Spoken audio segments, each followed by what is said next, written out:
pokoknya siang-siang. Ayo masuk guys. Gue mau cerita nih, lihat nih. Gue udah packing kan koper, mantap, udah rapi. Gue udah pakai jaket mantap lagi dari fznstore.id. Cuman gue bingung coy, mau liburan masih sendirian aja nih sayangnya. Gue nyari teman liburan di Eropa, gimana caranya? Kayak gue udah lihat-lihat sih di Instagram. Nih, kalau kalian lihat ada namanya fzntravel.eu coy. Jadi kalau kalian mau liburan di Eropa, butuh tour guide, butuh supir, butuh ditemenin, intinya langsung kontak aja pastinya. Tuh lihat aja Europe Expert, udah berpengalaman banget pastinya kan, nemenin kesana sini liburan di Eropa. Nah nggak cuman itu cuy, gue coba juga punya ada nih buat kalian. Ada yang tahu nggak nih apa nih semuanya nih?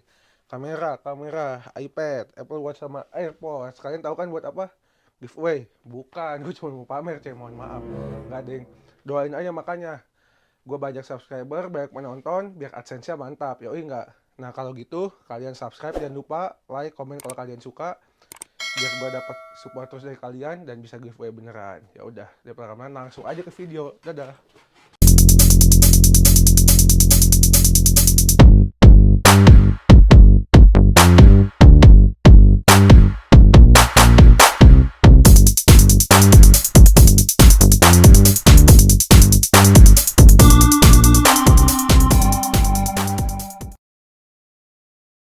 So what's get up terus cuy.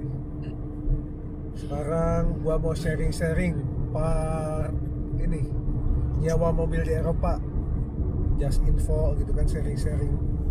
Kalau kalian nih misalkan jalan-jalan ke Eropa, ke Jerman, Spanyol dan lain-lain manapun itu, mau nyewa mobil, sebelumnya buat sarana aja dipersiapkan dari jauh-jauh hari, karena supaya harganya itu nggak berubah, nggak akan jadi lebih mahal, pasti bakal lebih murah dan nggak ada tipu menipu atau diakali oleh sebuah perusahaan penyewaan mobil gitu. Karena jangan salah coy, di Eropa juga banyak orang mengakali gitu, entah bilangnya kena apalah yang kita nggak tahu, ini itulah gitu kan. Bisa aja dibilang lebih kecepatan padahal nggak ada, bisa aja dibilang ini ada kerusakan ini itu padahal nggak ada. Dan pasti mereka itu kalau buat orang internasional gitu kan, liburan ke Jerman otomatis pakai kredit card kan. Nah itu yang bahaya sebenarnya, pakai kredit card. Saran gue kalau nyewa mobil jangan pakai kredit card yang normal gitu, pakainya mending kredit card kayak Genius atau prepaid card yang diisi ulang gitu, atau pakai debit card ini aja, debit card kalian yang jarang dipakai isinya. Kayak misalkan kalian punya BCA atau Mandiri yang Mastercard terus jarang dipakai, nah kalian mending sisihkan buat mobil, kalian simpan uang di situ ya, khusus buat mobil aja. Karena nanti pas udah mobilnya dibalikin, kita istilahnya udah pulang ke Indonesia, contohnya adalah kepotong ini, kepotong itu, dengan alasan yang gue sebutin tadi. Nah itu kan biaya tak terduga. Nah mendingan saran gue begitu guys, gitu. Nah terus yang berikutnya itu kalau nyewa mobil, yang kalian persiapkan itu buat deposit sekitar rata-rata 300 euro, 250 euro ya. Kalau misalkan Europe Car 6 itu yang istilahnya premium apa namanya, premium penyewaan auto, itu kelasnya premium itu sekitar 300 euro atau sekitar 6,5 juta 7 juta depositnya. Tapi setelah mobilnya dibalikin pasti kembali lagi uangnya, hanya in case kita nambah hari atau apalah, kita pas ngebalikin gak ngisi bensin. Karena pas awal kita nyewa tuh biasanya mobilnya full bensinnya kayak gitu, atau ya hal-hal kecil gitulah. Nah kalau yang menengahnya itu Enterprise, Avis, Nasional, itu menengah. Kautionnya itu atau depositnya itu sekitar 250 euro doang kayak gitu kan, berarti 6 jutaan, 5 juta setengah, tapi itu udah pasti balik lagi. Nah sebenarnya kalian mau pilih yang mana aja juga gak masalah gitu, cuman ya karena kita sebagai orang asing yang pasti jauh kan Indonesia sama Eropa gitu, lebih baik pakai cara gue yang tadi tipsnya. Jangan pakai kredit card yang ada kayak berapa puluh juta gitu kredit card limitnya. Jangan yang pakai limit gitu, tapi yang emang sengaja kita sebenarnya punya uang dan diisikan ke kredit card kita in case aja buat aman kayak gitu kan, supaya aman semuanya. Terus yang kedua, sebelum pas kita nyewa mobil nih, kita jangan terlihat meragukan gitu, seolah-olah kita udah paham aja semuanya. Nih gua kasih tahu nih yang harus disiapin. Tadi itu alat pembayaran, metode pembayaran, entah kayak kredit card yang diisi ulang, entah debit card, mastercard gitu, atau apapun itulah.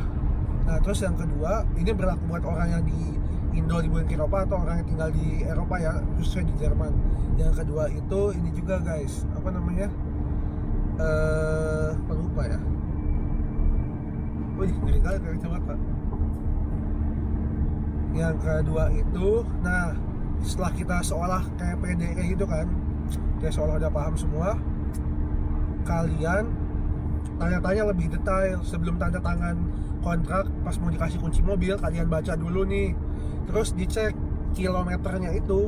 Nah biasanya tuh kayak si 6 nih, kalau 6 kilometernya tuh jarang yang unlimited. Jadi kayak kalau misalkan dibatasin 300 km per hari, kalau lebih dari itu per kilometernya kena cas sekian sen kayak gitu. Nah kalau yang kayak biasanya Europcar terus Enterprise tuh mereka kilometernya unlimited gitu, mau kita berapa ribu kilo juga nggak masalah.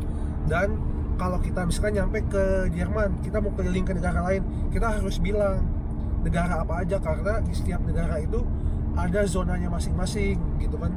Zona bebas emisi, bahan bakar, dan kayak misalnya ke Swiss kita mesti beli vignette itu stiker kayak visa tapi buat mobil gitu, murah memang 13 euro, bisa beli di rest area atau di penyewaan mobil. Tapi itu yang paling penting, harus lapor di penyewaan mobil di awal.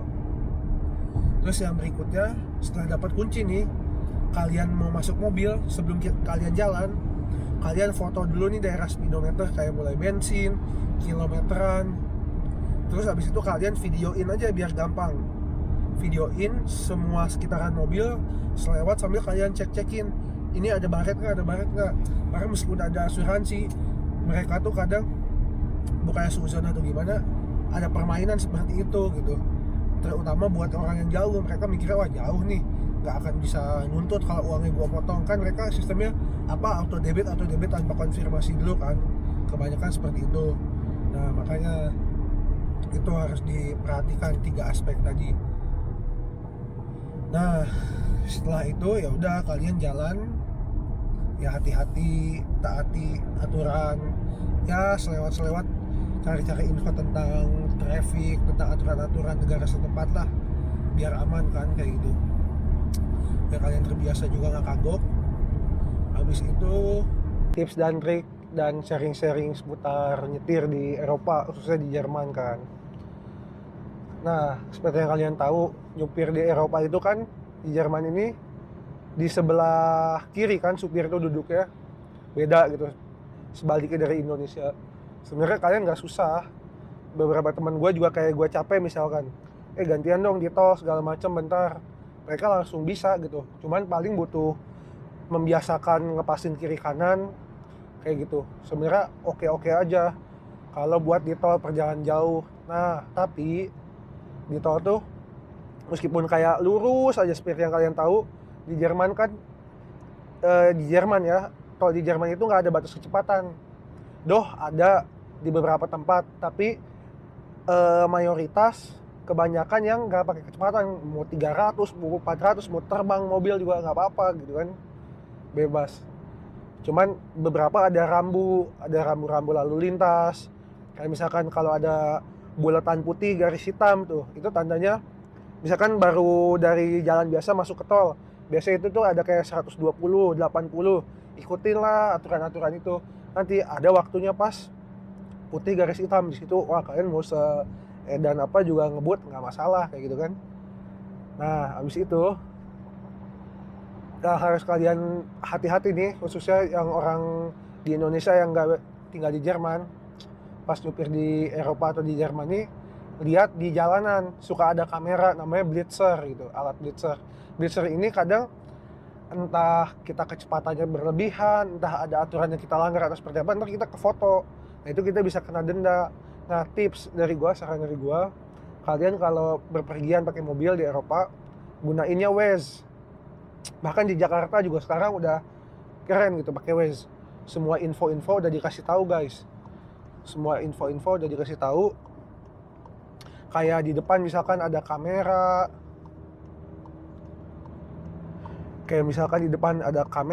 atau ada dia blitzer itu dikasih tahu kayak 300 meter, 500 meter lagi ada blitzer, ada kamera. Nah kalian di situ harus hati-hati, kurangi kecepatan. Misalkan kalian iseng-iseng ngelebihin kecepatan juga ya nggak apa-apa sebenarnya, asal hati-hati nggak buat insiden kecelakaan. Tapi ya pas ada blitzer supaya aman kayak gitu. Nah ini nih kayak contohnya nih, gue liatin tuh kan, tuh ada 100 coret hitam putih. Nah itu tandanya udah kalian mau lebih dari 100 juga nggak apa-apa kayak gitu kan. Nah habis itu ya tadi Waze kan, pakai Waze karena menghindari kayak denda-denda kayak gitu.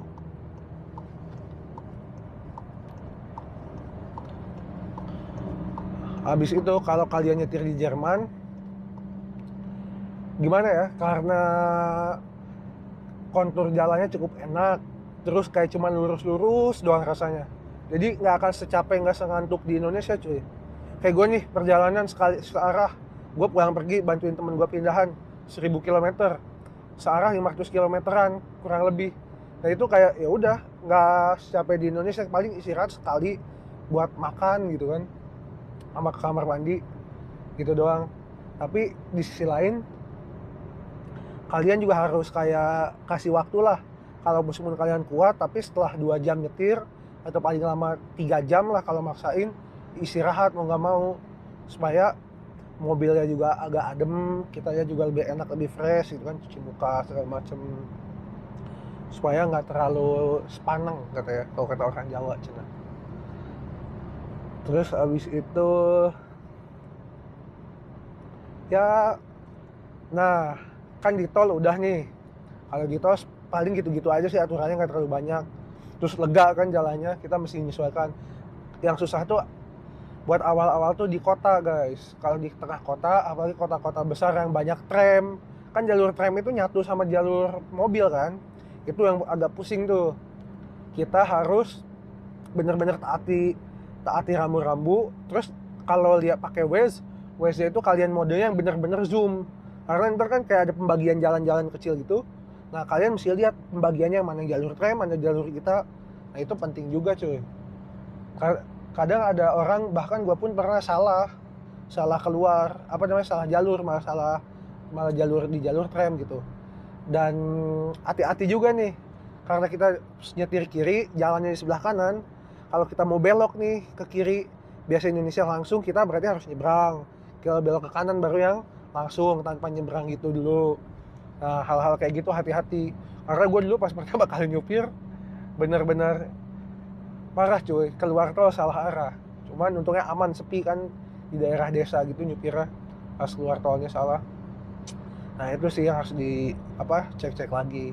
Dan jangan lupa, kalau udah nyewa mobil, udah nyetir ya di seputar di kota seperti itu. Terus yang ada lagi, kalau kalian di kota nih, pinter-pinter cari parkiran tuh jangan asal parkir, lihat tandanya. Kalau ada yang biasanya tandanya bulat biru, ada garis merah, nah itu tuh biasanya nggak boleh parkir. Entah itu cuman buat khusus sebentar doang, entah buat apalah, kecuali ada tanda itu tapi ada jamnya. Kalau kita di luar jam itu, berarti kita bebas, boleh parkir gratis, atau kita boleh parkir di situ. Nah tapi kalian harus cek di situ parkirnya gratis atau bayar. Biasanya ada mesin parkir. Kalau di kota-kota besar itu parkir mahal banget coy. Kayak contohnya pas gua dulu di Zwickau 50 sen 1 jam, di Bremen 50 sen setengah jam, di Munchen, di Hamburg, di Paris, di Belanda itu 50 sen itu cuma 15 menit coy parkir.